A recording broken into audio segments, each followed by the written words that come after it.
strength is failing. The end draws near and my time has come. Still my soul sings your praise unending.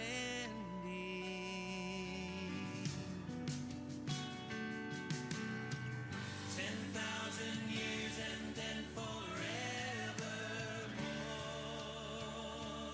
Bless the Lord. Bless the Lord, oh my soul. Oh my soul. Worship His holy name.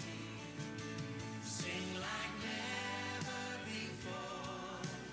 Oh my soul, I'll worship your holy name. Bless the Lord. Bless the Lord, oh my soul. Oh my soul. Worship His holy name. Sing like never before. Oh my soul, I'll worship your holy name. Oh, I'll worship your holy name. Oh, I'll worship your holy name.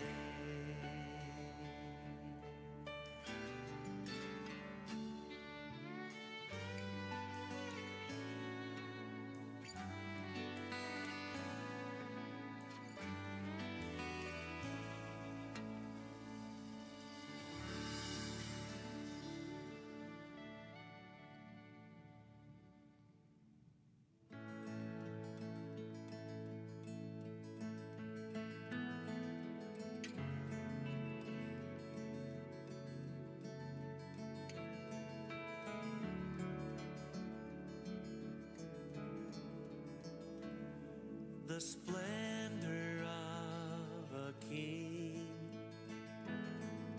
clothed in majesty, let all the earth rejoice, all the earth rejoice.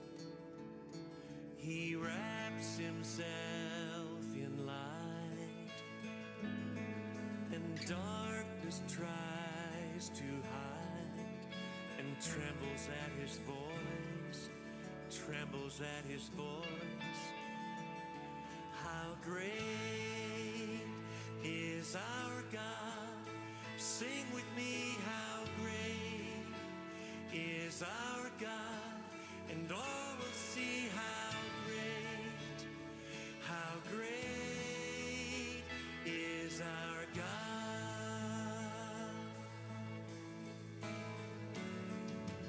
Age to age He stands, and time is in His hands, beginning and the end, beginning and the end. The God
is our God.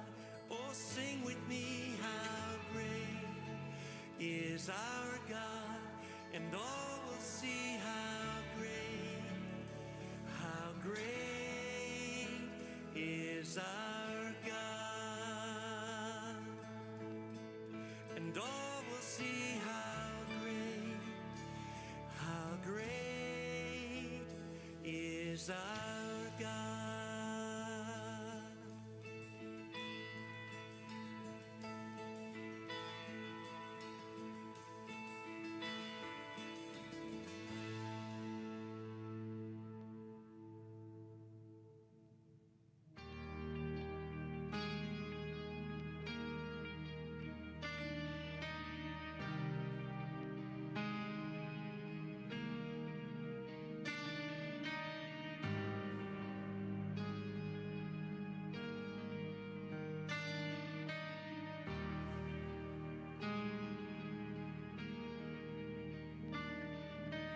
I just want to speak the name of Jesus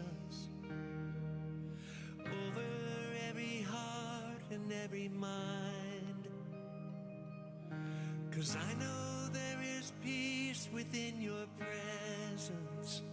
I speak Jesus.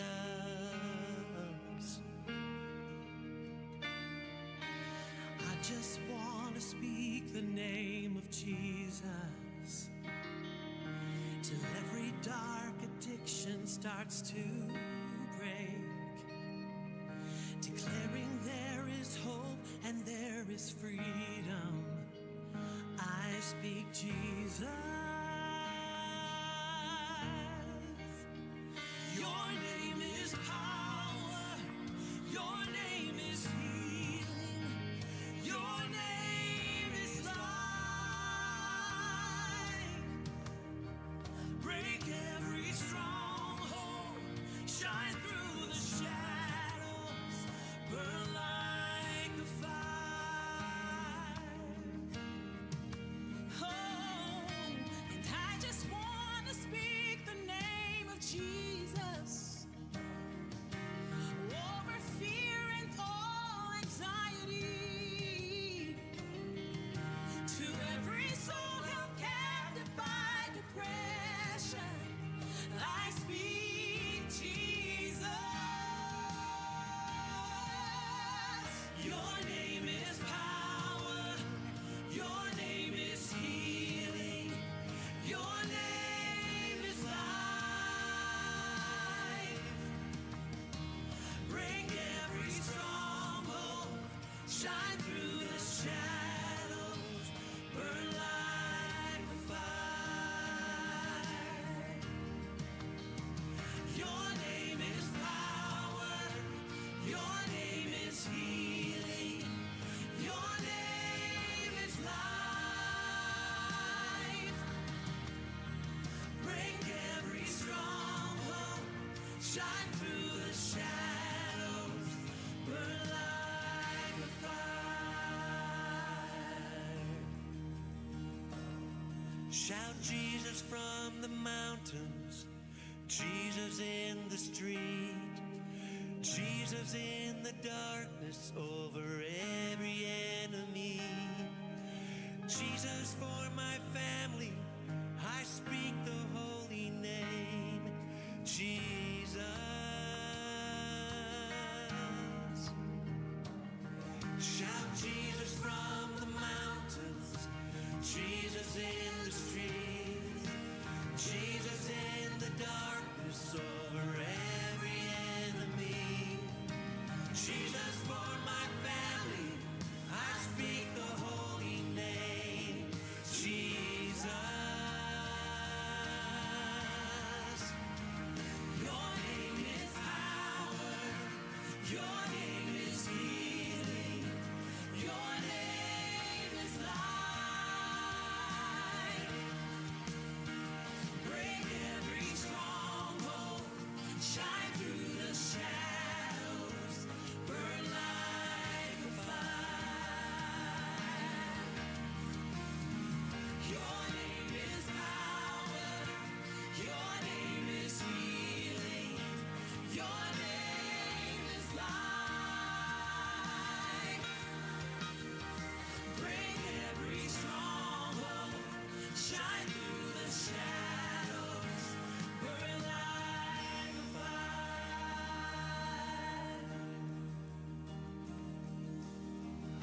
just want to speak the name of Jesus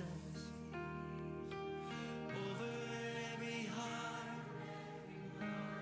Oh, yes, we do.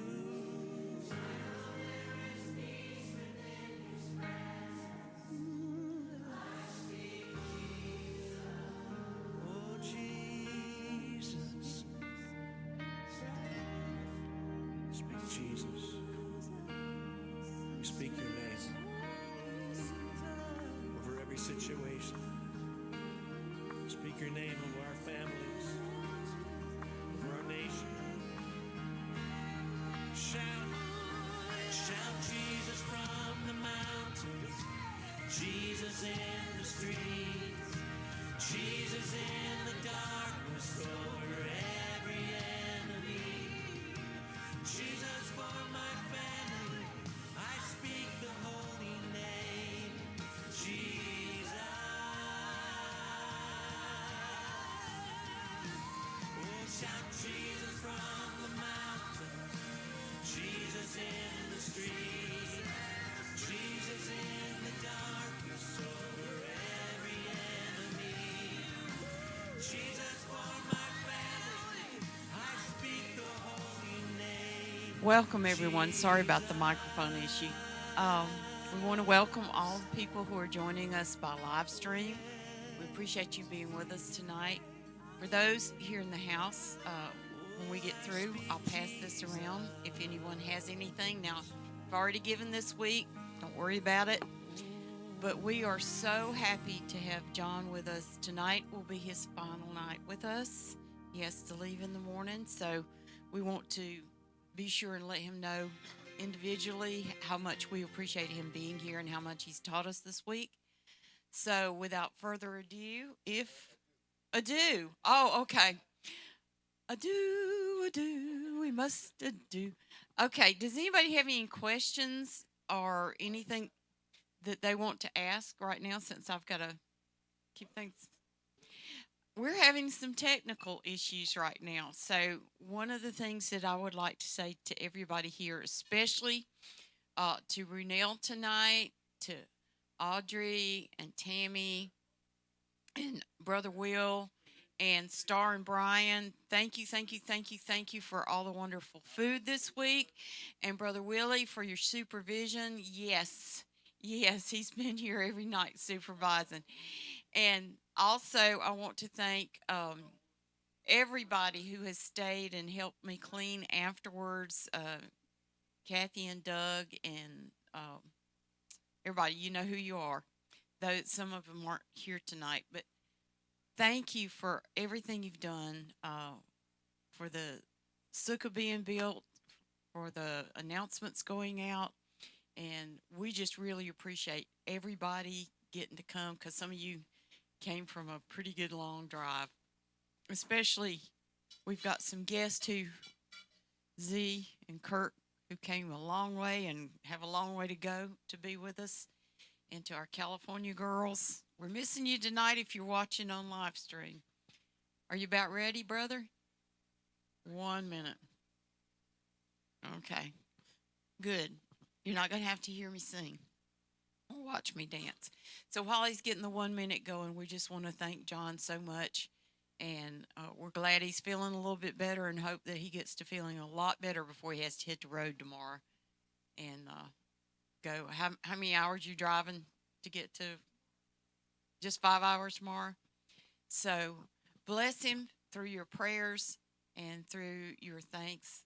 Yes, Vaughn. The question that's coming, you're going to see at the end of today's talk. Yeah. Yeah. Hey, can you push the... The question for on? you on Hello? live stream Hello? was It's where on? he was going to go and teach next, and that's going to come at the end. So right now, without further ado, I would like to introduce you to our speaker once again this week, and thank him myself for everything, John Costick. Thank you.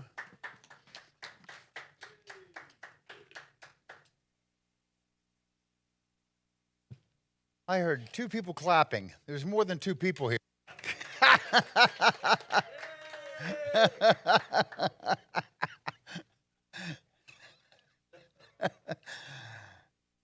Did you clap? How are you getting home? Okay, last night we were looking at the comparisons between the book of Ruth and the book of Esther. Tonight, we're going to look at the contrasts between them. It's a little bit shorter lesson, but then we got some stuff at the end that'll be fun. So the first one, Ruth 3:14. So Ruth lay at Boaz's feet until morning, and she arose before one could recognize another. Then he said, "Do not let it be known that the woman came to the threshing floor." So in the Ruth story, there's discretion. And in the Esther, the king made a great feast, the feast of Esther, for all his officials and servants. So there's ostentation. So that's a contrast between Ruth and Esther. And then here's more. Haman took the robe and the horse and arrayed Mordecai. So more ostentatious behavior. Okay. In Ruth, we know that there was a famine in the land. And Bethlehem is Bet is house. Lechem is bread. In the house of bread, there was a famine. That's kind of clever. Okay. So there was a famine of bread in Ruth.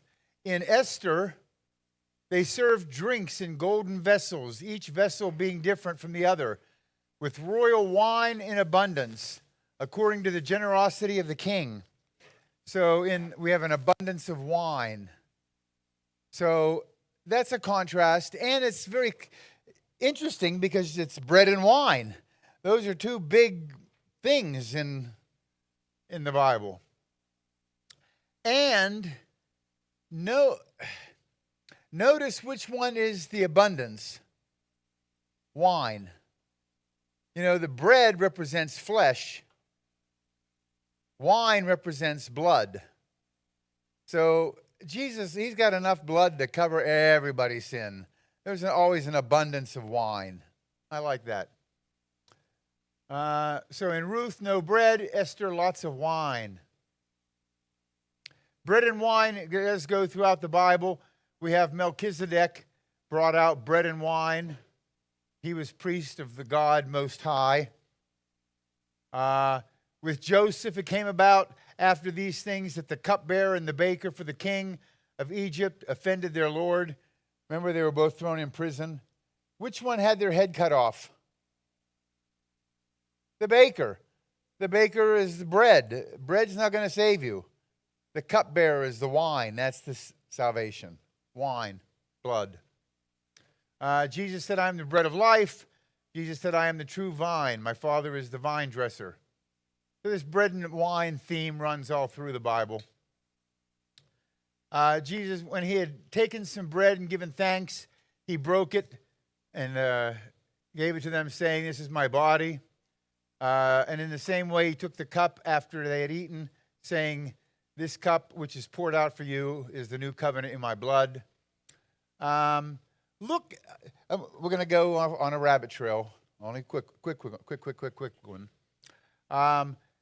It says, when he had taken some bread and given thanks, he broke it and gave it to them, saying, "This is my body."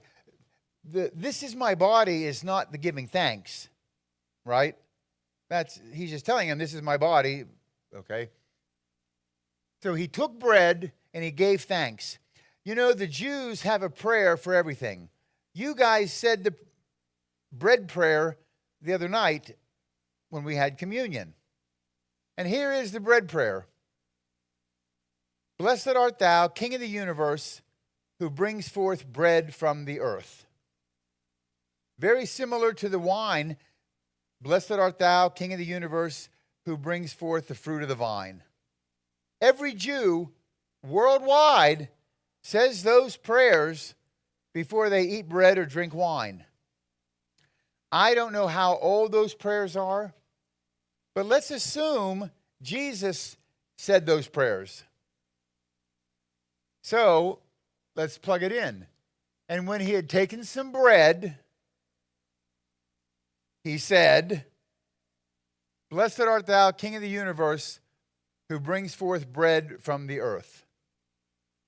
He is the bread of life. Within a couple hours, they're going to kill him, and they're going to put him in the ground.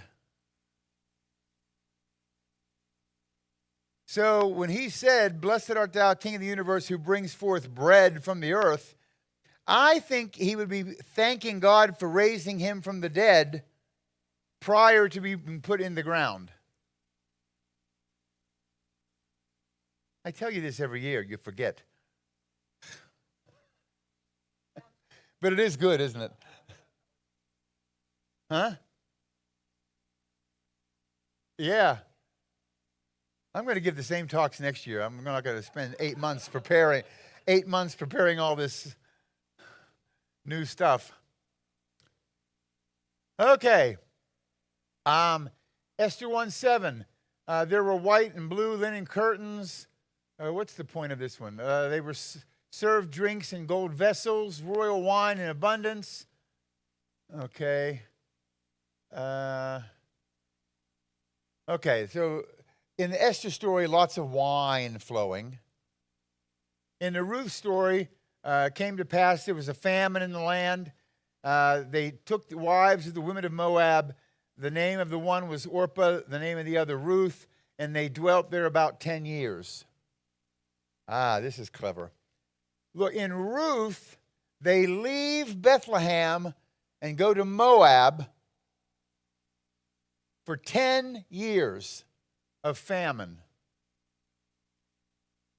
In Esther, Xerxes throws a 180-day feast. Then he throws a 7-day feast immediately following. Then Vashti has a feast for the women. There's a feast for Esther's accession. The king and Haman sat down for a drink, a little feasty thing. Esther's first feast for the king. Esther's second feast for the king.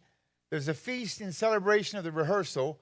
The feast of Purim for the Jews throughout the empire. And a feast of Purim for the Jews in Susa. In Esther, there are 10 feasts, which is kind of in contrast to Ruth that had 10 years of famine.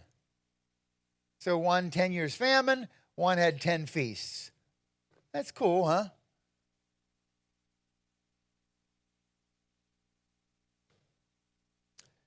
Then Naomi's husband Elimelech died. She was left with her 2 sons, who took Moabite women as their wives, one Orpah and one Ruth. So we have a known Moabitess, Ruth. And in Esther, she did not reveal her people or her lineage because Mordecai instructed her not to. So we have an unknown Jewess. Naomi returned from the land of Moab with her daughter-in-law Ruth, and they arrived in Bethlehem at the beginning of the barley harvest. So the known Moabitess is in a Jewish world, and the unknown Jewess is in a Gentile world in Persia. Contrast. Just the opposites of each other. In Ruth, we have a Gentile in a Jewish community, and in Esther, we have a Jew in a Gentile community.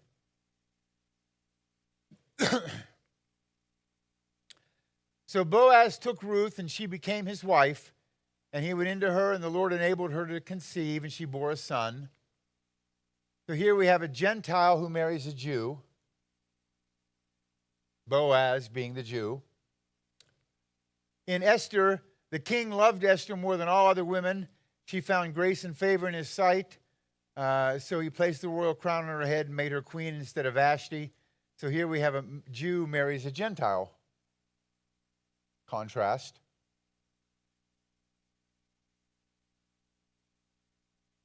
Yeah, a Gentile plus a Jew. Over here, a Jew plus a Gentile.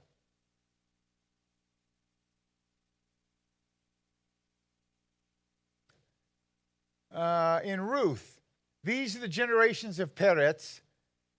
This is how Ruth ends. It gives the messianic lineage, right? Peretz was Hezron, Ram. I'm not going to read them all. It all goes down to Jesse, and Jesse was the father of David.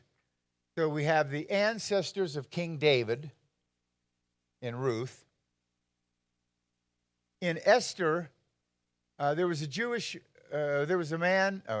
at the citadel of Susa a Jewish man from the tribe of Benjamin named Mordecai, son of Yair, son of Shimei, son of Kish. These are the descendants of King Saul. So one gives ancestors, one gives descendants.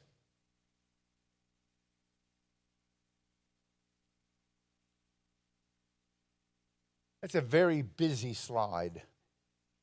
You know, I didn't like it, but I don't know what else to fix it. But I guess if you explain each one at a time, it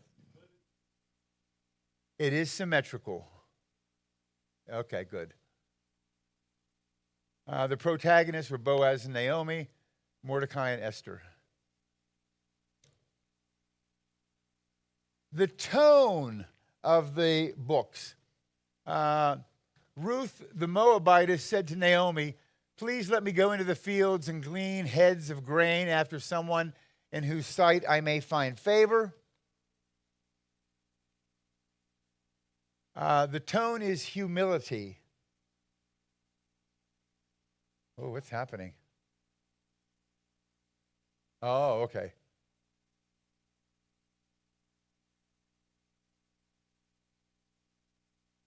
Very cool. Okay, so it's humility. Let me go into the field and glean heads after someone in whose sight I may find favor. She wants to just pick up the scraps, the corners of the field. Humility. In Esther, for a full 180 days, he displayed the glorious riches of his kingdom. There's decadence in Esther. Contrast. And in Ruth, so she went down to the threshing floor and did all according to her mother-in-law instructed her. And after Boaz had eaten and drunk and his heart was cheerful, he went to lie down at the end of the heap of grain. And she came softly, uncovered his feet, and lay down. Ruth approaches Boaz, who is merry with wine.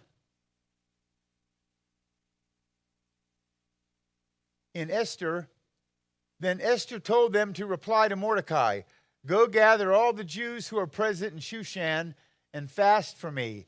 Neither eat nor drink for 3 days, night or day. My maids and I will fast likewise, and so I will go to the king, which is against the law, and if I perish, I perish."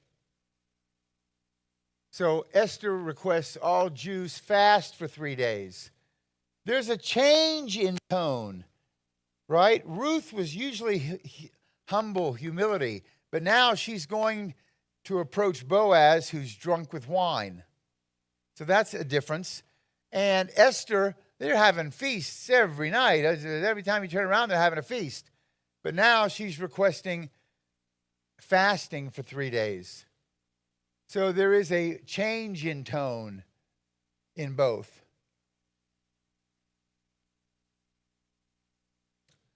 A mention of God. Well, let's see. Here's Ruth.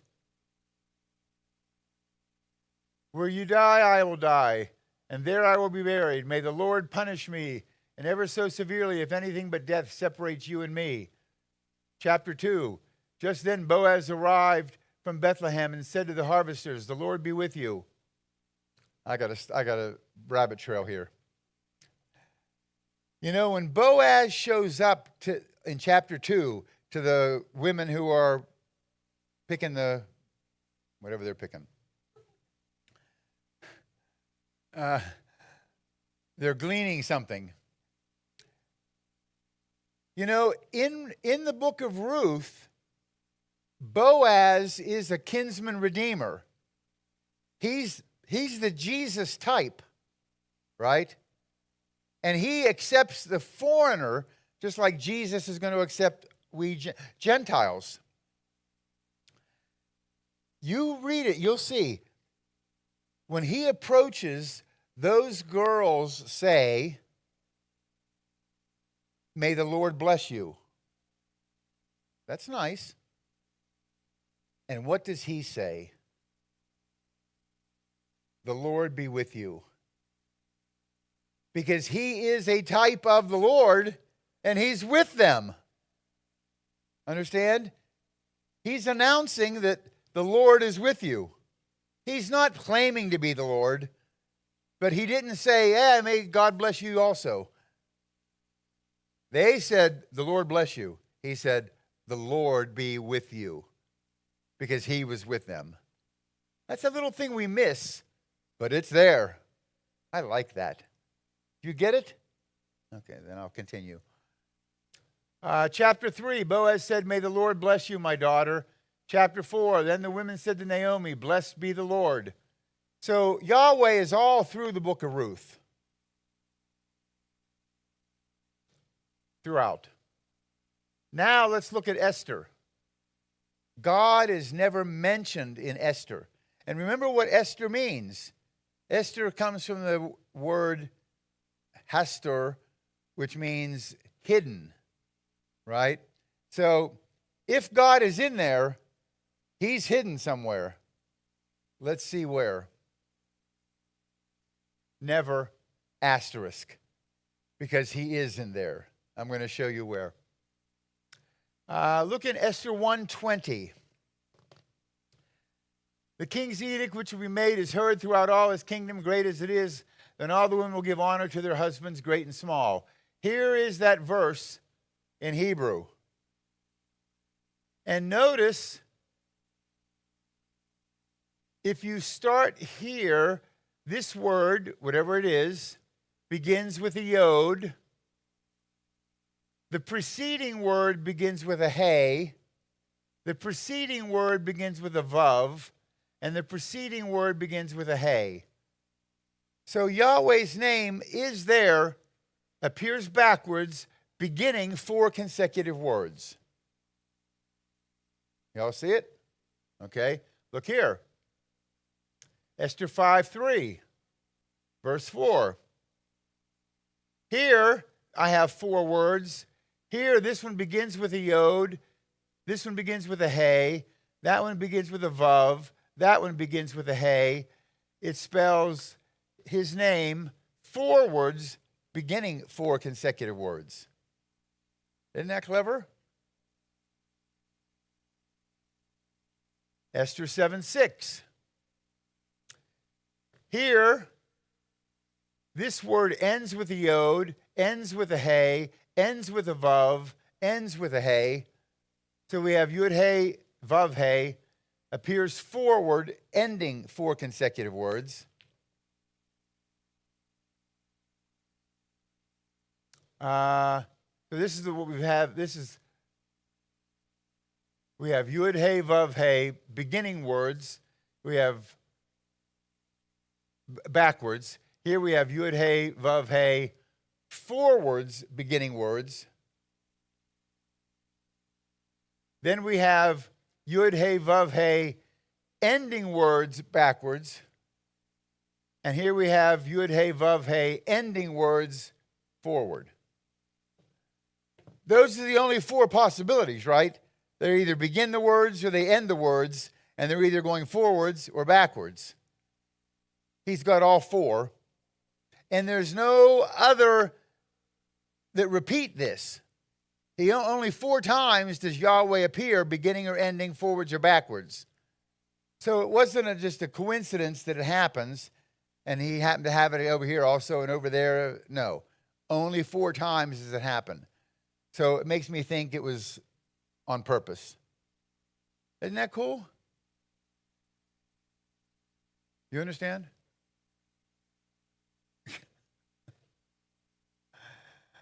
Okay. I think that's neat. Because people think it's not in the his name's not in Esther, but it is. 4 times. So, not never. Okay. Came to pass There was a famine in the land. Certain man of Bethlehem, Judah, who went to dwell in the country of Moab, he and his wife and 2 sons. This was during the kingdom of Israel.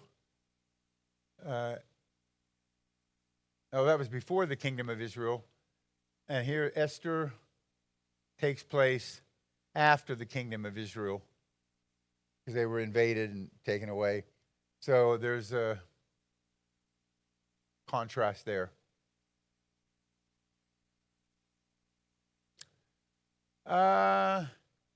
Then these are the 2 boys of Naomi. Both Mahlon and Chilion also died. So the women survived her 2 sons and her husband. Why do I have beginning here? Oh, this is cool. Okay. The beginning of Ruth has dead sons. In Esther, this is what happened in the day of Xerxes, who reigned. In those days, Xerxes sat on the royal throne in the citadel. You have a royal life going on. Yes? Feasts and parties and whatever. Now, let's look at, that's the beginning of Ruth, and that's the beginning of Esther. Let's look at the ends of those books.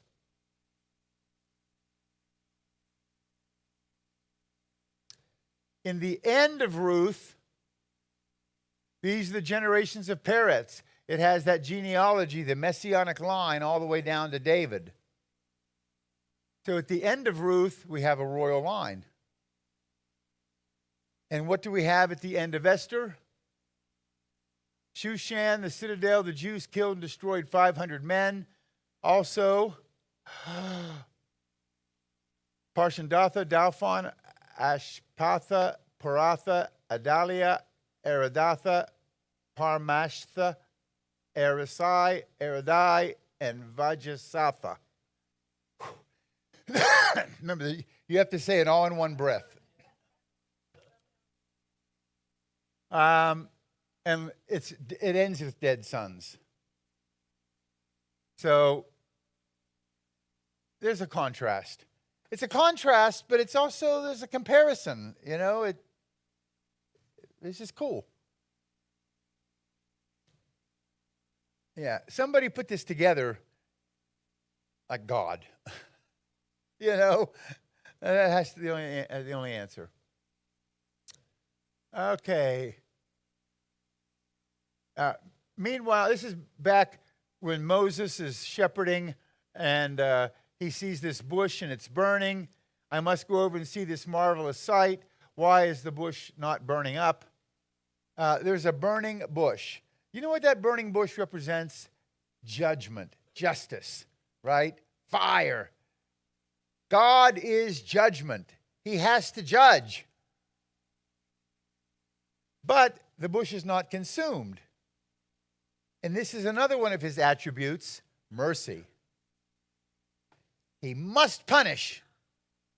But he loves you. He doesn't want to punish. But he must punish. But he loves you. He doesn't want to punish. You understand? He's painted himself into a corner with these 2 attributes. And the only way he can get around that is if he himself comes down and takes the punishment. And I don't think Satan saw that coming. You know, nobody would see that coming. Okay, so there is an overriding theme. In Esther, there's justice and judgment. Those 10 sons die at the end. In Ruth, it's mercy. And we have the messianic line.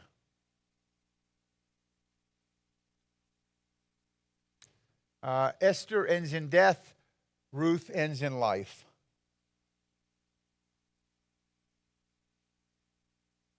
Ruth said, "Do not plead with me to leave you or to turn back from the following you. For where you go, I will go. Where you sleep, I will sleep. Your people shall be my people, and your God, my God." There's a conversion to Judaism. Ruth converts. And in Esther, in each and every province and in each and every city, Wherever the king's commandment and his decree arrived, there was joy and jubilation for the Jews, a feast and a holiday, and many among the people of the land became Jews because the dread of the Jews had fallen on them. So, conversion to Judaism in both books.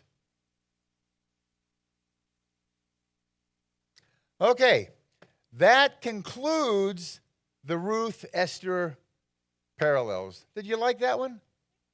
Yeah, it was something you don't think about, you know. So now I just got a bunch of other stuff. Just some cool stuff. You ready?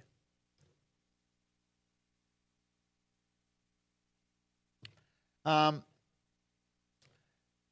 know, the first question in the Old Testament, it said the Lord God was walking through the garden in the cool of the day, and he said, "Where are you?" He knows these guys ate the fruit, right? And he could have come marching through, like trampling down the vintage where the grapes of wrath were. "Where are you, you no good sinners?" He didn't do that. He just, "Where are you?" That's the first question in the Old Testament between God and man. And what it is you have a loving God seeking a sinful man. Yes? Okay. Let's go to the New Testament. Now, when Jesus was born in Bethlehem of Judea in the days of Herod the king, behold, there came wise men from the east to Jerusalem, saying, "Where is he that is born King of the Jews? For we have seen his star in the east and are come to worship him." Here we have sinful man seeking loving God. Isn't that cool? Now, who'd have thunk to put those two questions in but God? You know, isn't that beautiful? And we miss it because we don't connect the two usually. Okay. And this is one of my favorite. Do you remember this one? Water. Mayim. Here's the letter Mem. There are two kinds of Mem. Mem, by the way, its picture represents water. And there are two kinds of water. There's the kind that flow, and you can see a little opening here where water flows. That'd be rivers and streams. And then we have the final Mem, which are like lakes and ponds that are closed. Okay? And the best word to describe the two Mems is the word water, Mayim. It's Mem, Yod, Mem. Because it shows the regular Mem and it shows the final Mem. Everybody happy with that? And I don't know if Mayim might be a plural word. You know, plural words end in Yud Mem. And I don't know, what is water? Is water singular or plural? Yeah, I don't know. There's more than one of water. Right. Okay. So, it says, when Moses lifted up his hand and struck the rock with his rod twice, and water came forth abundantly, and the congregation and their beasts drank. Remember, they're wandering in the wilderness. They needed water. And God told Moses, strike the rock and water will come forth. Kirk, can you push that computer down? Yep. All the way.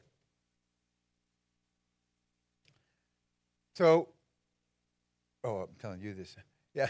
Strike the rock and water will come forth.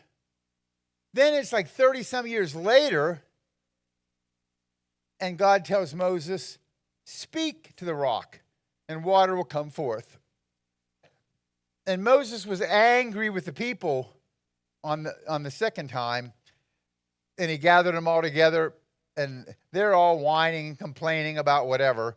And so he's just angry, and he strikes the rock twice. You know, if Moses would have just done,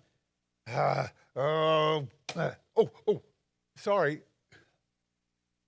I think God would have forgiven him, right? It was a mistake. But when he struck it twice, that's intentional. My personal thinking. And that's the reason Moses didn't get to go into the promised land. I don't think there's any other sin that Moses committed throughout his life, but that one right there prevented Moses from entering the promised land. So what was the big deal? Well, God was setting up this really beautiful picture. The rock is a picture of Messiah, and the Messiah is going to come twice. The first time Messiah comes, he's going to be struck. And the second time Messiah comes, you don't strike the King of Kings and Lord of Lords. You're going to speak to him. And when Moses struck the second time, it messed up that picture. It did. We still get the picture in the message but he messed it up. But it did mess it up. And that was a pretty big mess up, right? So he didn't get to enter the promised land. Yep.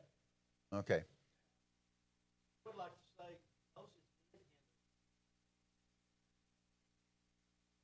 to a decent spring, garden, to appear to him. Or was that the Mount of Transfiguration? Yeah. Yeah. Right. Okay. So here is the verse. Then Moses lifted up his hand and struck the rock with his rod twice. Water came forth abundantly, and the congregation and their beasts drank. The Hebrew word for rock is Selah. It's a Samek, Lamed, Ayin. Boom, boom, boom. Okay, so let's have a look at this verse. Here is a rock. Do I have a rock there? No, there's a rock. Okay, and it's a Selah. By the way, I made these slides on a flight from Tokyo to Auckland, New Zealand, just in case you were wondering I was on the plane. A lot of times I don't remember where I was when I made them, but that one, I thought this one was so cool when I made it. And I remember being on that flight. Okay, the word rock is Selah. Samek, Lamed, Ayin. Samek is a letter, but it's also a word. The word Samek. The word Samek means to lean on. Whenever they picked the two goats on Yom Kippur, Aaron was supposed to Samek onto one of the goats. That's the verb that they used, Samek, okay? So just so you know, Samek is a letter, but it's also a word. And because it's a word, you can spell it. How do you spell Samek? Well, you can hear Samek. It's a Samek, it's a mem, and it's a kaf. Make sense? Okay. Lamed. Lamed is a letter, but Lamed is a word, and you can spell it. It's Lamed, Mem, Dalet. Everybody happy? Ayin. Ayin is a letter. Ayin is also a word. You know what ayin means? It has two meanings. One is eye, and one is a spring. You heard of Ein Gedi? David went and hid in Ein Gedi, right? And what do those two things have in common? An eye and a spring. Water comes out of both of them. This is how God thinks. He puts these kind of two words together because they have something in common. Water comes out of them. Okay? I forget. That's why I skipped it. Thanks. I can tell. Okay. Ayin is spelled Ayin, Yod, Nun. Everybody happy? Okay. Uh-huh. Okay. Oh, I did know that. I had forgotten. Yeah. Oh. Lamed means learn or teach. Okay. Yes, it just came to me. For the people on the live stream.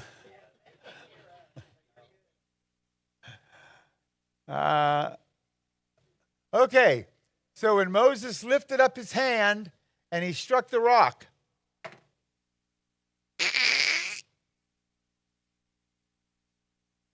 with his rod twice,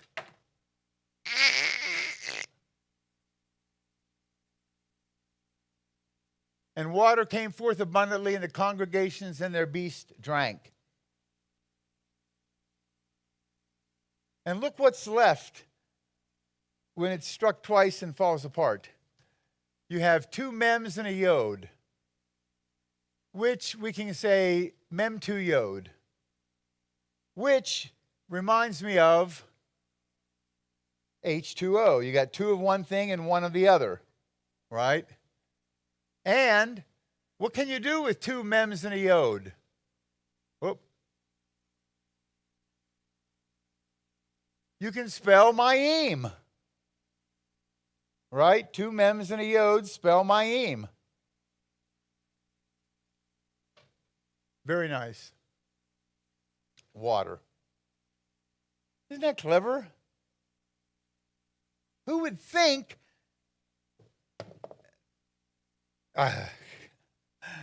Yeah. Okay.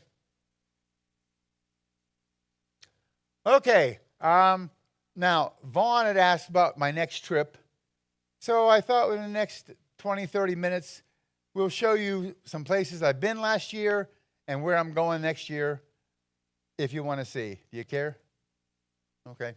I showed you the other night, I always wanted to go to Ujiji. Ujiji is where Stanley found Livingston back in like 1871 or something. And it was in Tanzania. And they have a monument there. They found him under a tree. And he sees this old white guy, and Dr. Livingston, I presume, right? And it was the reporter from the New York Tribune who had gone, and he was writing his articles and sending them back to New York, and it was selling 1 billion papers in America following Stanley's adventure, trying to find this British missionary doctor. So I always thought it'd be fun to go and stand under that tree, and this is where it happened. So I needed to go to Tanzania, and to get to Tanzania, you need some vaccines. And I have many of them. I think my typhoid one of them is good for life, typhus, cholera. I don't think I needed cholera on this one, but you needed yellow fever. And I got a yellow fever shot 20, 30 years ago, but it was only good for 10 years, and I hadn't needed another one because I didn't go anywhere that needed it. They now have one that you get it, it's good for life.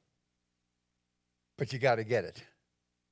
And I was in Bishkek, Kyrgyzstan, and we started calling around to different clinics. And nobody had it. We ordered it, it's coming. And when it comes in a little vial, but there's 2 doses in that vial. And if you're going to take one dose out, you got to use the other dose right then, or you got to pitch the second dose. So not only do I need to find it, I need to find somebody in Kyrgyzstan I'm happy to pay for it because I'm going to pay for 2 doses no matter what. But you can get a free dose of yellow fever for life. And that was harder than finding the dose. I did find somebody who would take the second shot. Okay, so can't find yellow fever.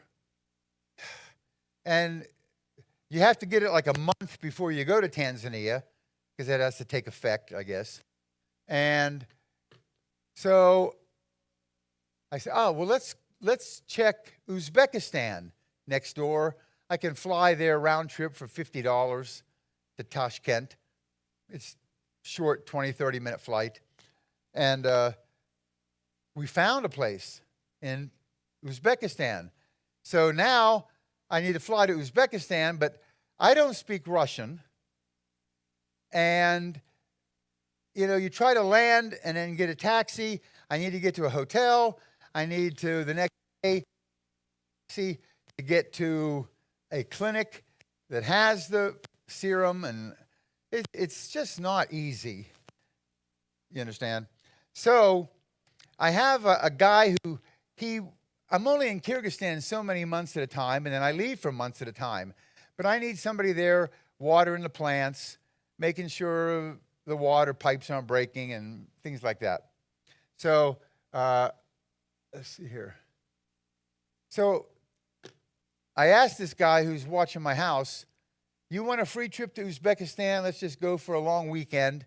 In fact, why don't we go for a week? Because there's other things in Uzbekistan to see, and it's cheap. And if you're going to go there, you might as well visit Samarkand. You've heard of that? And Bukhara. These are the old Silk Route that Marco Polo, went across to China from Italy. Tashkent, Bukhara, Samarkand, Bishkek, where I live, is one of the lesser-known stops on that Silk Route. So he said, yeah, I'll go. He speaks perfect Russian, and he speaks, obviously, Russian, and he speaks good enough English that I can tell him what I want and he can translate. So, and it's $50 for a ticket, and I got to get a hotel anyway. So we booked the tickets, and the clinic in Bishkek calls and says, okay, the serum's in. So now I don't have to go to Uzbekistan, but we've already booked the tickets and, let's go. So I did get the shot in Bishkek, and my friend's brother said he'd take the second one. It's expensive, $200 or something. That's an expensive shot. So we land in Tashkent, and I did pre-book a hotel at the Hotel Garnet. I don't know if you know, but that's my mother's name. Here's the airport, here's the train station, here's the Hotel Garnet.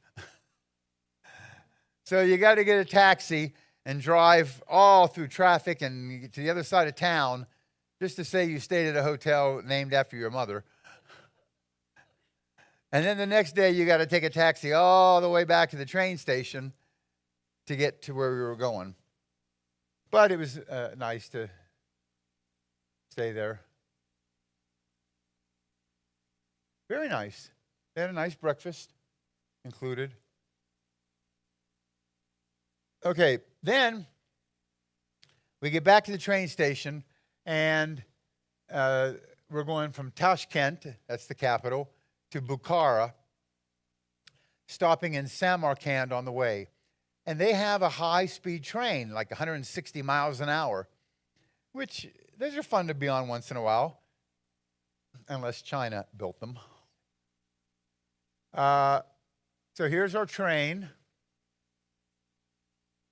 And the first stop is Samarkand. And the big thing to see there is the Registan. And it is impressive. All of those tiles are pieced together and just beautiful. And it is some kind of a Muslim museum, church, whatever. Lots of Muslimness about it. But isn't it beautiful? I'll just leave it there for a second to let you absorb it.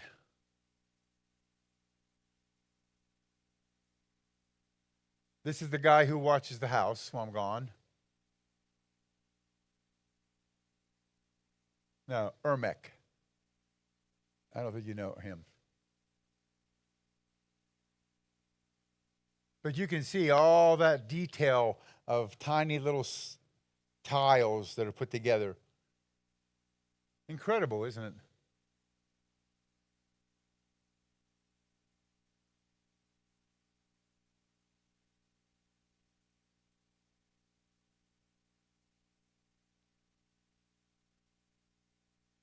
This is 1200 maybe? Something, yeah, it's old. And that's up in the ceiling inside one of those buildings.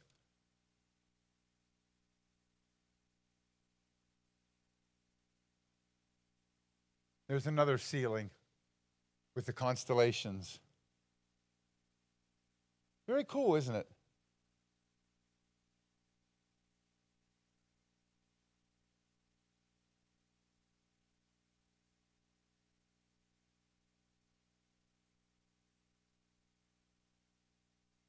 Then we take the train further on across Uzbekistan to Bukhara. Bukhara is older than Samarkand. And you can see they're kind of like almost like mud. It's not mud, but it's looks more, not as detailed there. But they still have the beautiful domes.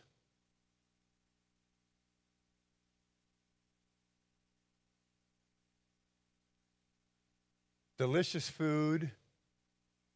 And if you're not at the religious sites and the tourist sites, that would be an average, little road where the people lived. Very difficult.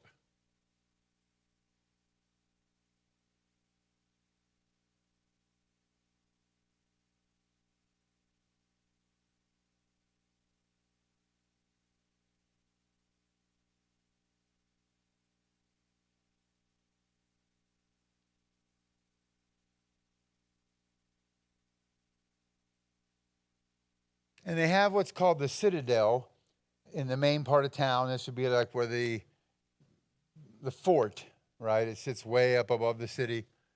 And this is, there's the Citadel. Very high, steep walls. There's a double-humped camel.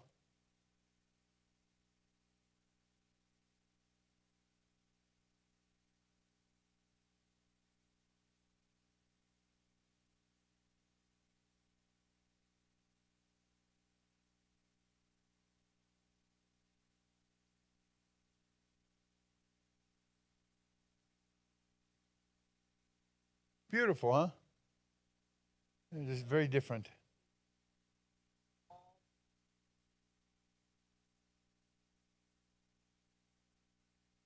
It's all the stuff is up on top. So it might just be filled with mountain or rock or something. Because once you get up there, you're up there. And there's this. Yeah.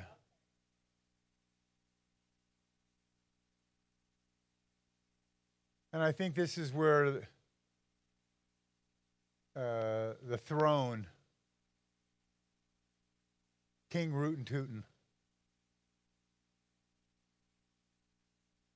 And this is a picture from the Citadel down on the city. So it's a little bit different from Samarkand and the Rajasthan, right? It's more, earthy.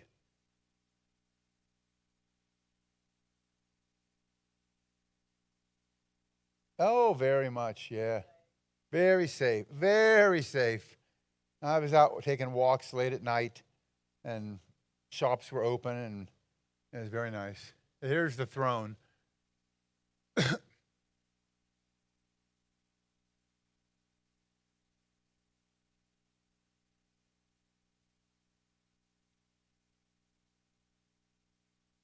I think I did one of my promos for Sukkot from up here on top of the Citadel. Okay. Now, the reason I even showed you these, because they're so unrelated to something churchy, but right here, there's door, and down here, there are two policemen. And those policemen are guarding those doors from that far away. And can you read what the sign says?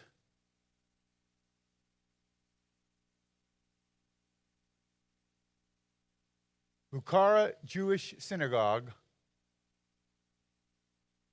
16th century. That's 1,000 years ago. It was built 900 years ago. And because it's a Muslim country,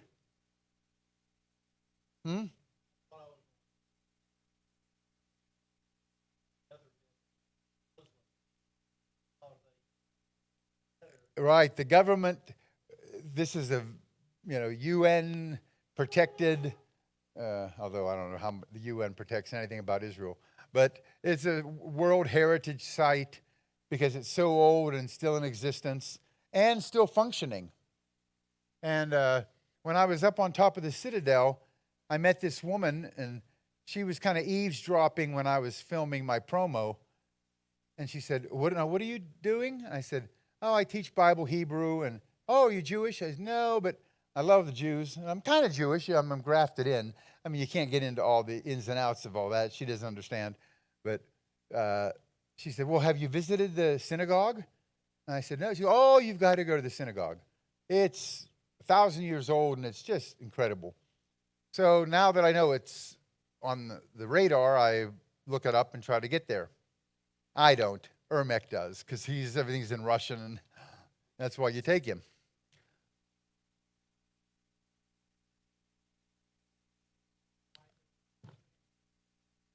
I don't know. It is a through street.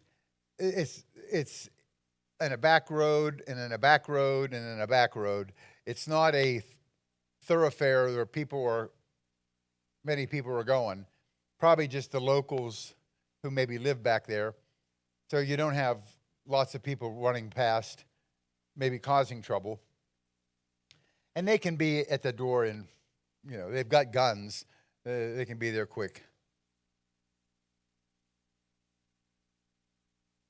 I did not, but I did meet the rabbi. So the place was open. He knows people come to see it, so he does keep it open most days if he can. Very nice man. And here we are inside. Here you can see a menorah. That was the ceiling.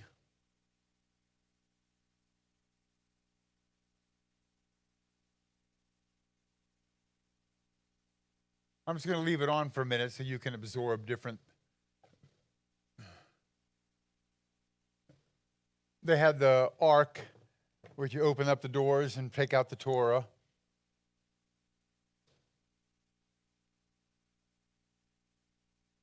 Oh.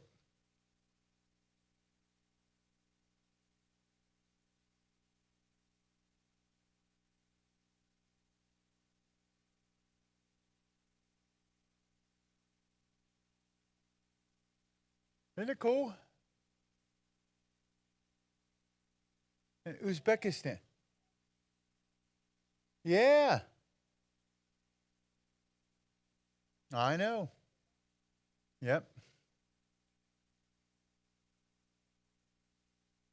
And just let you know, the Jews are everywhere.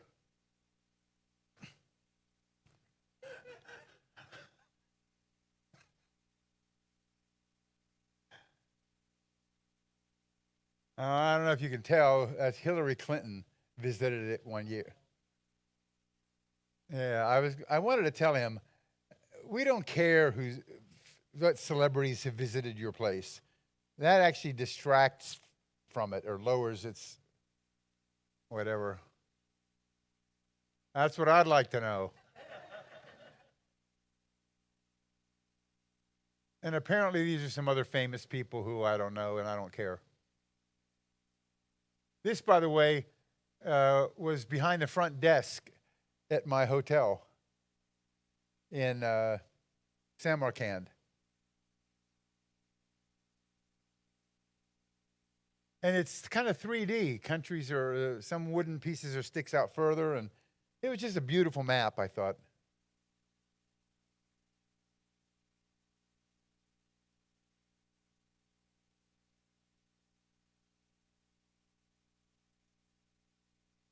Yeah, they're just, half a block away. And they're at an intersection, so they can see if someone's coming. Maybe it's a good place to be.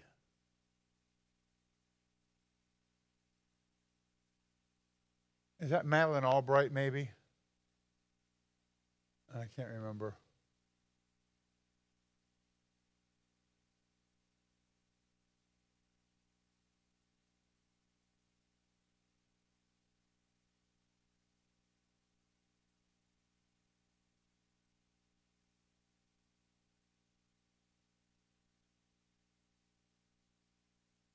And that guy's name is Ermac, and there was the Ermac market behind me.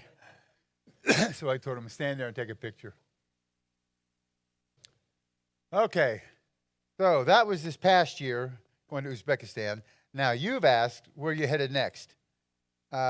Next Tuesday, not in 2 days, but in 9 days, I fly Houston, Amsterdam, Istanbul, Bishkek. Doom, doom, doom. And I'll be there for 7 weeks. I'll fly back to Pittsburgh middle December and be at home for Christmas. Bishkek, Kyrgyzstan, next to Uzbekistan. And then after Christmas, I do go back to Texas for 10 days just to pay my property tax. Then I'm doing this. I think it's January 11th. I fly Houston to Amsterdam. You see it up there? From Amsterdam, I fly to Istanbul, not Constantinople. And I'm speaking in Pattaya, Thailand. So I've got to get from Istanbul to Pattaya. And it's nice if I can go business class, because it's nice, but it's so expensive. It was $2,500 one way. But it's a bed, and you arrive refreshed, but I don't have $2,500. So just on a whim, I was just typing in on a Thursday, and I was just going to look for the cheapest business class ticket, and I found one for $1,050 one way. Still, I could fly economy for $300 because Thailand's easy to get to. But this one went from Istanbul to Ashgabat, Turkmenistan. I have not, it's the last country in Asia that I have not been. So I've been everywhere in Asia except Turkmenistan. And Turkmenistan, you can equate it to, it's like North Korea. It's that dictatorial and severe, and he's a maniac leader. I have to get off the plane. I have to change planes. But they have lots of money because they have oil. And they started a nice airline, and they fly 777 Boeings. So those are great planes. And I have a 13-hour layover in the transit lounge. They have a business class lounge which will have some comfy seat maybe, and it's not going to have Chateaubriand, but they'll have some finger sandwiches and some cake. And I cannot. I don't have a visa. I can't get a visa. Okay, but it's both my last country in Asia and my last stand. Caustic's last stand. And here, you can see Uzbekistan here, right? All that. Here's Kyrgyzstan, where I live. Here's Kazakhstan, Afghanistan. And look at Turkmenistan's neighbors, Iran, Afghanistan, Turkmenistan. It's not a pretty neighborhood. And Ashgabat is literally on the border of Iran. Okay? But as long as you don't leave the airport, you're safe. You're okay. And then after 13 hours, I fly to Pattaya or Bangkok and then take a taxi down to Pattaya, and that's where I'll be speaking. And I've spoken there a couple times already. It's this little church.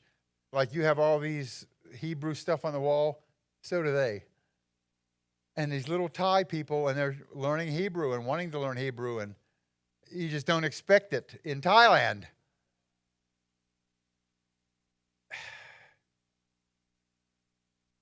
I don't know. I haven't been there during that time.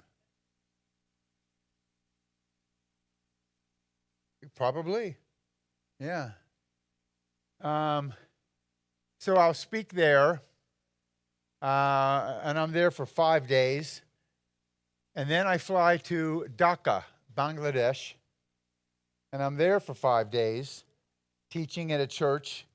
That is a very Muslim country.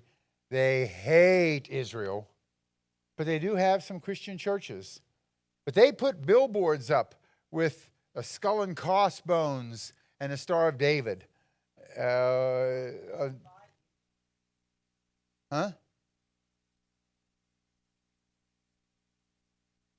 there are some churches there.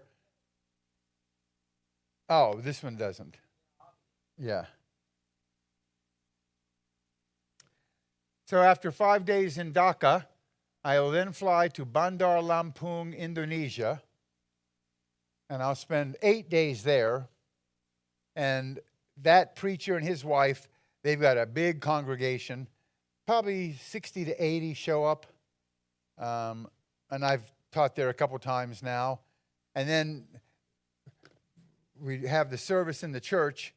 And then the next night, as many want to come to the preacher's house, and we put this on the big screen TV, and the next night they come to the church house. And so we do a lesson at the church, and we also do lessons there.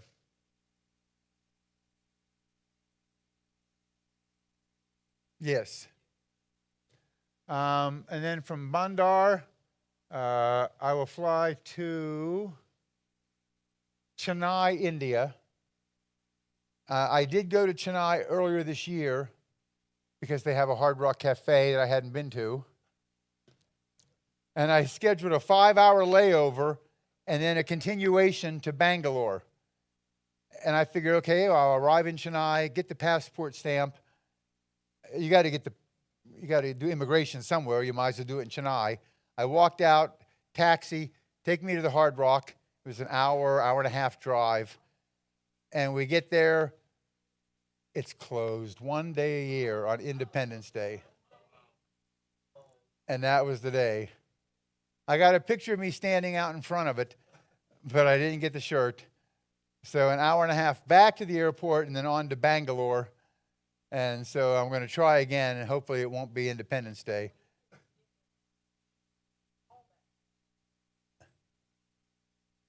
It's kind of cheating. I know, but one of my rules was I got to eat something. Okay. Yeah. From Chennai, I'll fly to Bangalore. Bangalore was the first city I ever went to in India. This was probably 2015.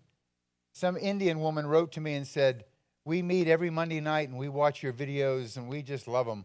And she sent it on Facebook, so I had her name and you could click call. And I called. And she was gobsmacked. You know, it was like some celebrity calling you. And I'm like, no, I'm just, you know. And she said, oh, yeah, we meet every Monday night and we talk about all the stuff that you're teaching. And I said, well, what if I came and spoke to your group personally? Oh, no, we have no money for that.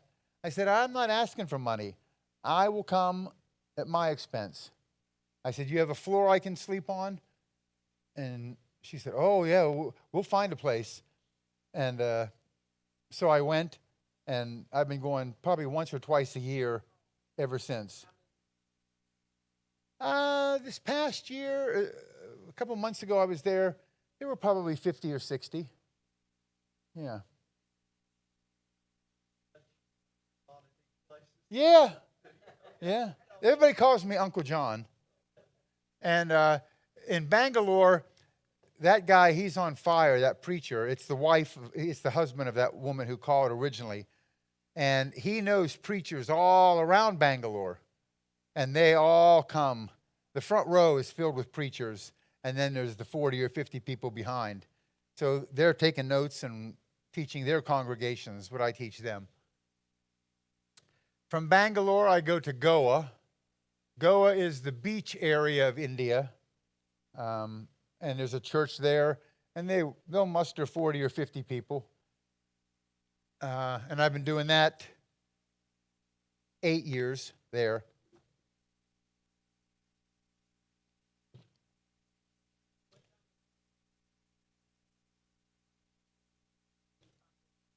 I'm going to be January 11th through maybe February 15. So a little over a month.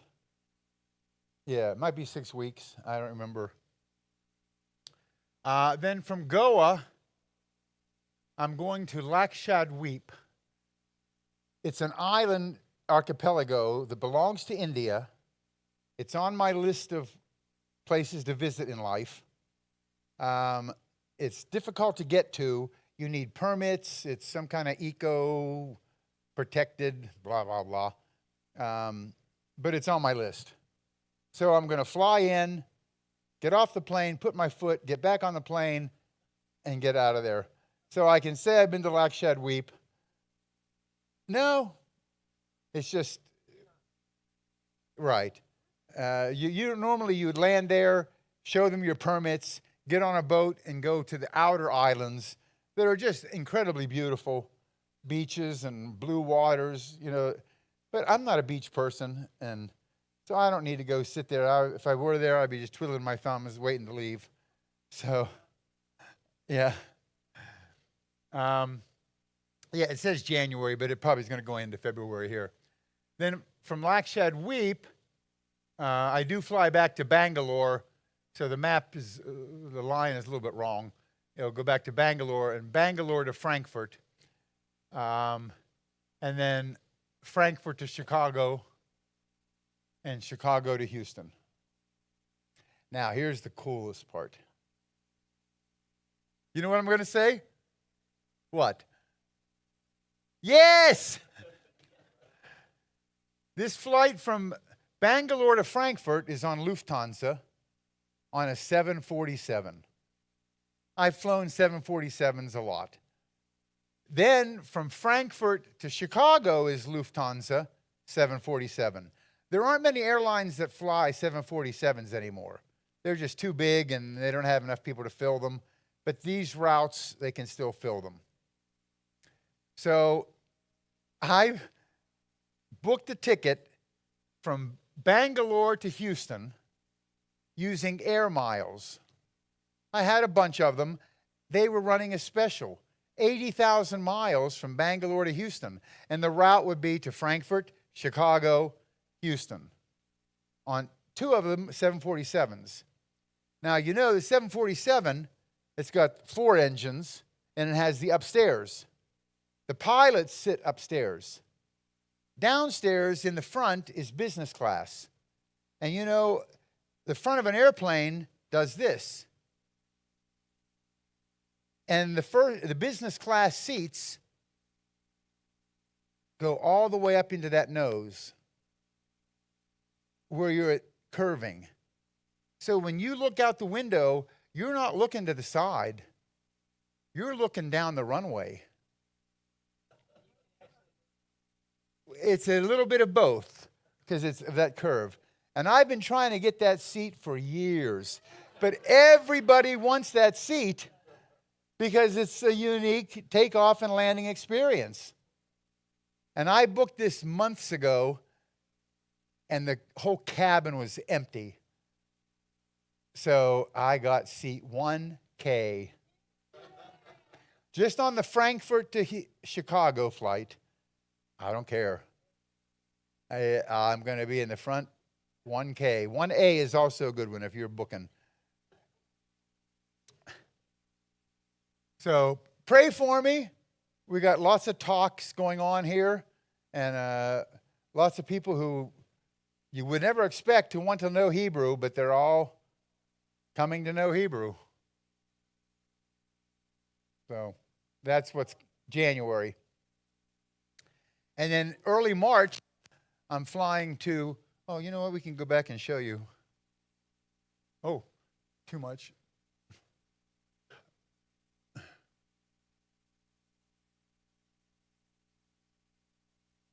Where was that map in my...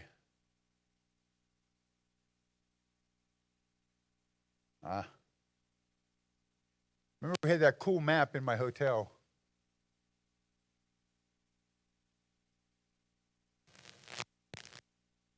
Here it is.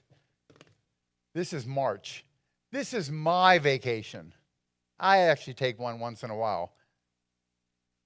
I will fly from Houston to Santiago, Chile. Then it flies to the tip of South America. Then you get on a cruise ship and you go here to the Falkland Islands. You remember them? They had the big war back in the 80s.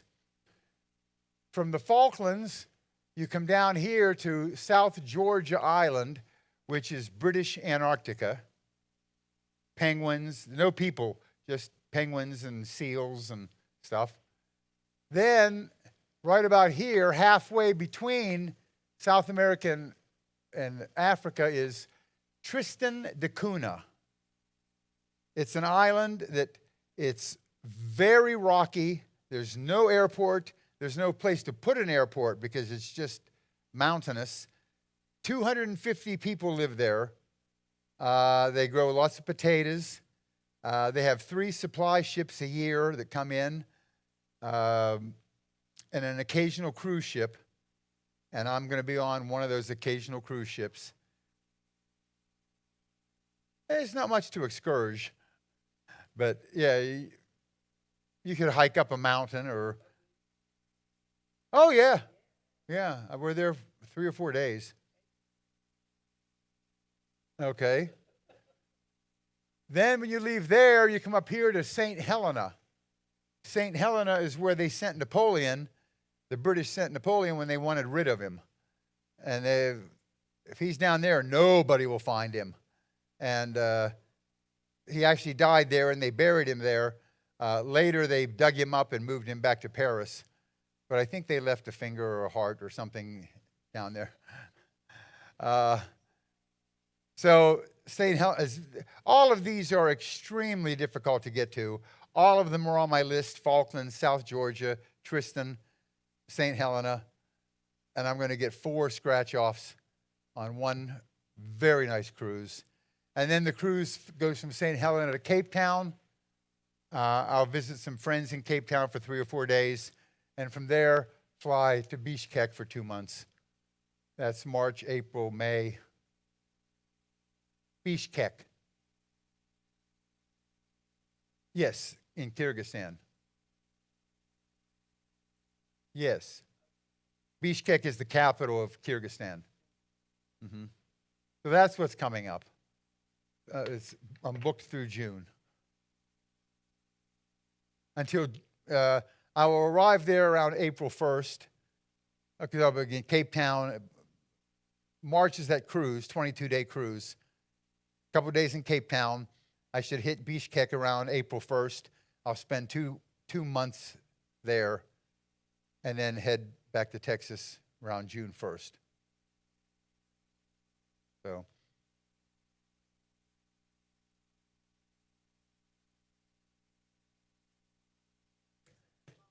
it's a little bit smaller. It's a Silver Seas is the cruise line. It's expensive. But if you wanted to scratch off those 4 places separately, how do you get to South Georgia Island? You know, they're going to put you in one of those little Zodiac boats with the motor and take you up to. There's no other way to get to there's no port, you know, and there's just penguins and seals and whales and stuff. So I do think there's one in Santiago, Chile. There's one in Ushuaia, Argentina. And you see how Argentina is the gray and Chile is the blue. I'm going to be on the blue. And right across the border in Argentina, Ushuaia has a Hard Rock. But I don't think I can get there. I've looked into it. It takes too long. You need a visa. It's problem. So that kind of sucks.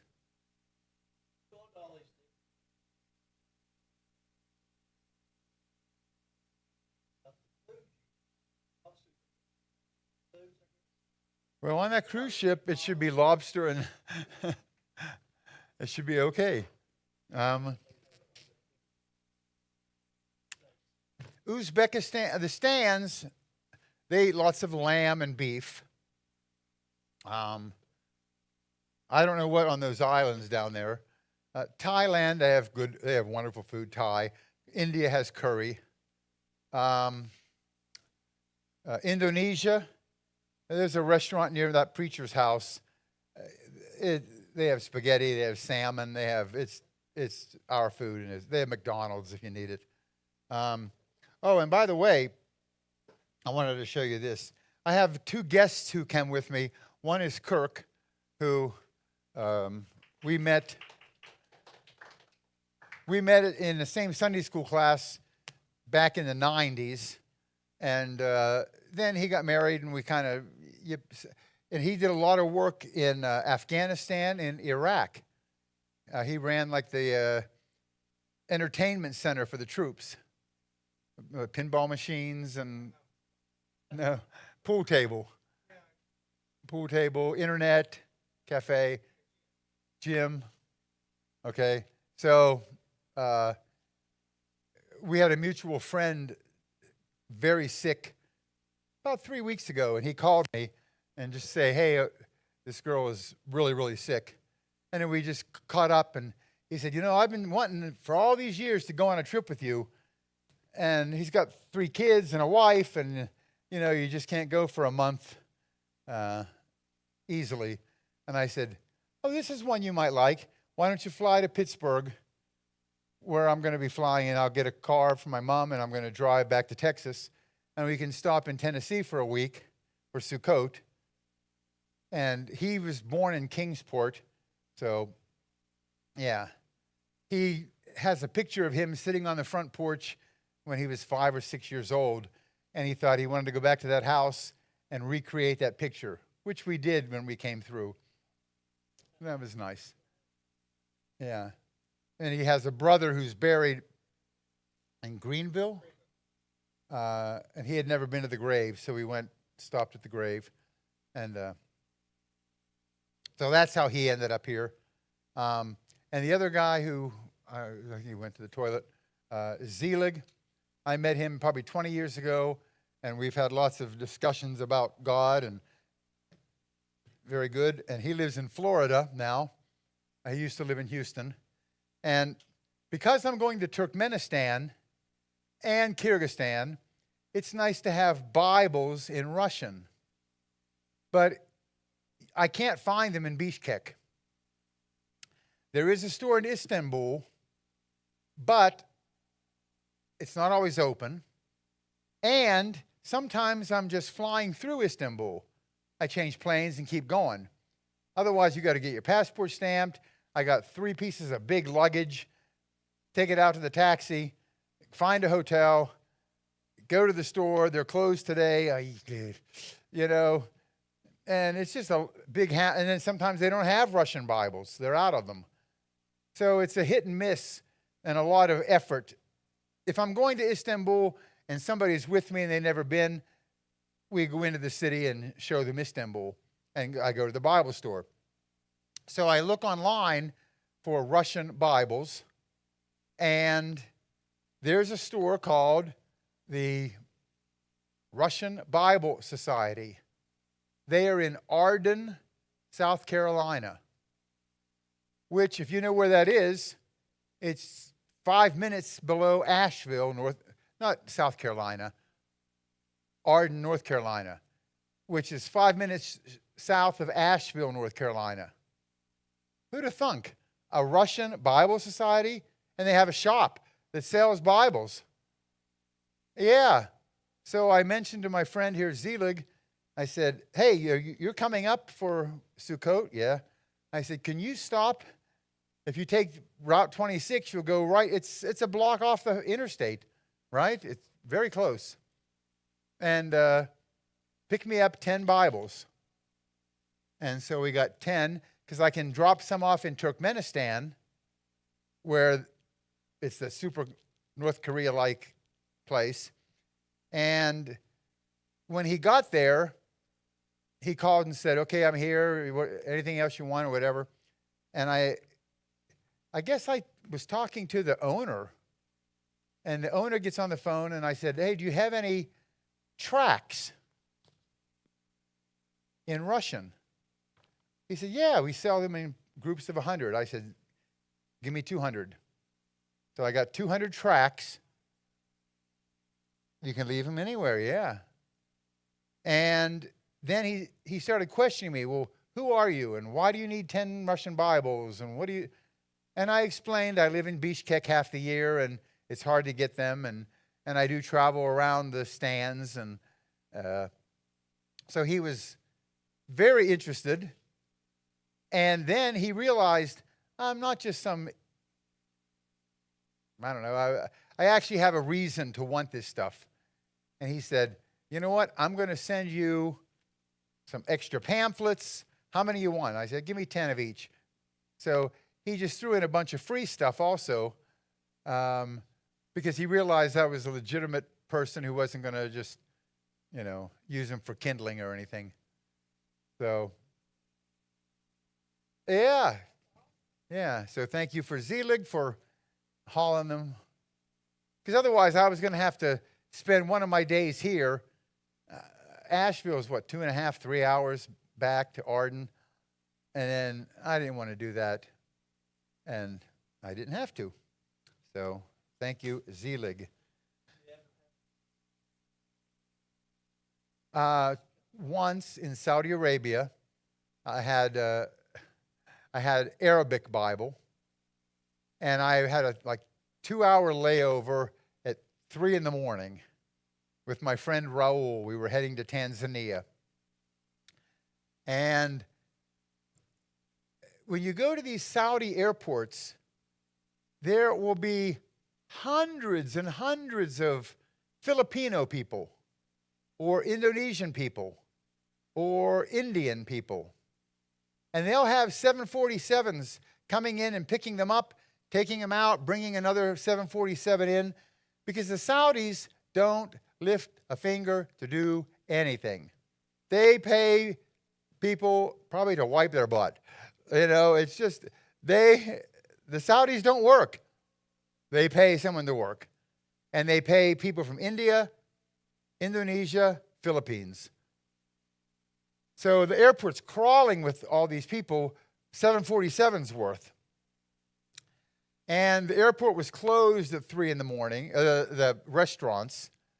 But one restaurant was, there was no chain fence. There was no wall. You could walk into it. It was just completely dark back in there. There's tables. And if you went way to the back, it was kind of dark. And we had time to kill, so we went back in the back, and nobody else was sitting in there. And Raul and I were sitting there killing an hour. And so I'm like pulling stuff out of my bag and rearranging it and repackaging it with the plan of leaving my Arabic Bible, just lay it on the chair next to me, which the chair is tucked under a table, back in the back of a dark, closed restaurant. And then I'm like rearranging and putting everything back in, and now they're calling our flight, so we walk out, get on the bus, goes out to the plane. And we're sitting there waiting to take off. And all of a sudden, I see a car coming with the yellow lights. And I don't think much of it, but you do look out the window and you see it's coming toward your plane. And then they go up the steps, and he's talking to the flight attendant and showing her a piece of paper. And he starts walking down the aisle. And by now, I think, they're coming for me. And he shows me 21D. I said, yeah. And he said, is this yours? And I went, oh my goodness, I forgot oh my goodness. Oh, thank you very much. Thank you. You know, and I took it and put it in my bag, and then he got off the plane, and they don't want me to stay there. That's a hassle for them. But they don't want the Bible there. And I tried. So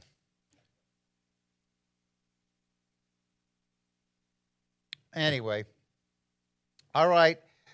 Well, thank you again for having me for a week. And I hope this was fun, something a little bit different.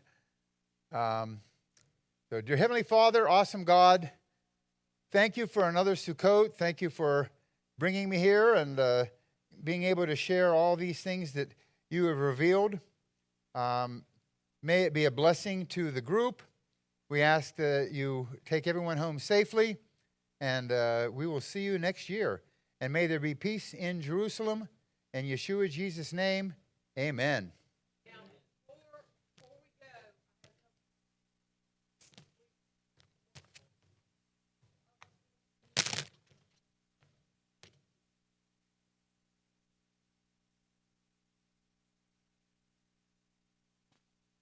Okay. Okay. Neil has asked me to make a couple announcements. Tomorrow night at 6 o'clock, John will not be here, but we plan to still be here. We won't be live streaming, though, correct? Because we're going to do what we're going to do. Okay. We are meeting here, but it's going to be more of a fellowship. He's still deciding. We may have a short teaching. But people come from so far away, and I have had requests over and over, can we not just have a time where we can just be together? So tomorrow night, we're still planning to have the meal at 6 o'clock, whatever Neil's going to do, and just have some time to love on each other and appreciate each other and finish out Sukkot. So he wanted me to see, of the ones who are here now, who might be coming tomorrow night so we could kind of start getting 1, 2, 3, 4, 5, 6, 7. You think Vicky can come? Okay. 8, 9, 10. And that's the ones that's here. Okay. And so we look forward to seeing you. We thank you for your attendance this week. John, we thank you for persevering through not feeling well, and we are praising the Lord about your mother being better. And Kirk and Z, you don't have to wait on John to come back, because we'd love to have you anytime. So is there anything else? Okay, well, he went to the bathroom, so, okay. Lord, he told me to pray over him anyway. Father, we just thank you for everything you've done this week. We thank you for the feast that you have called us to. We thank you for the love that you have shown to us this week, and we just give you glory. And we ask now for traveling mercies for Z as he's traveling, for Kirk and John as they travel. And we speak blessings over them, and we speak blessings and protection over them as they travel, the traveling mercies. And for John, as he does all his flying and this and taking Bibles in, we ask that your hand of protection and a hedge of thorns around him, that he can find favor and mercy to deliver your word to a lost and dying world in darkness. We thank you for that, and we pray for good soul in the hearts of the people who find or receive those Bibles and the tracts that he's going to give out, that you get them to the very people that you are calling home to you.